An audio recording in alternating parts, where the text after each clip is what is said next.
চট্টগ্রাম বন্দরের প্রত্যেকটি জায়গায় চাঁদাবাজি হয়, যা প্রতিদিন আনুমানিক ২.৫ কোটি টাকা। এমন মন্তব্য করেছেন শ্রম ও কর্মসংস্থান এবং নৌ পরিবহন উপদেষ্টা ডক্টর এম সাখাওয়াত হোসেন। সকালে সচিবালয়ে গত ১ বছরের কার্যক্রম ও অর্জন নিয়ে আয়োজিত ব্রিফিংয়ে কথা বলেন তিনি। অতীতে যারা চট্টগ্রাম সিটি কর্পোরেশনের মেয়র হয়েছেন, তারা কর্পোরেশন থেকে বন্দরের দিকে বেশি নজর দিয়েছেন।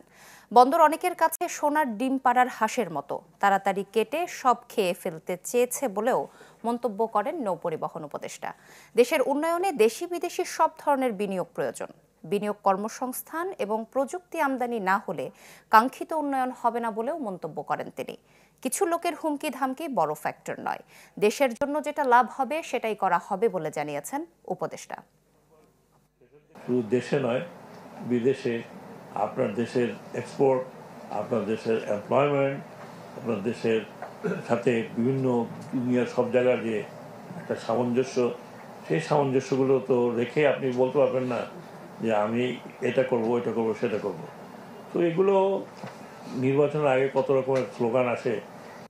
নতুন এবং ফিরে আসা গ্রাহকদের জন্য নগদে চলছে ক্যাশব্যাক সহ প্রতিদিন হাজারো উপহার জেতার সুযোগ। হবে আশা আর ফেরা, সারপ্রাইজ সেরা।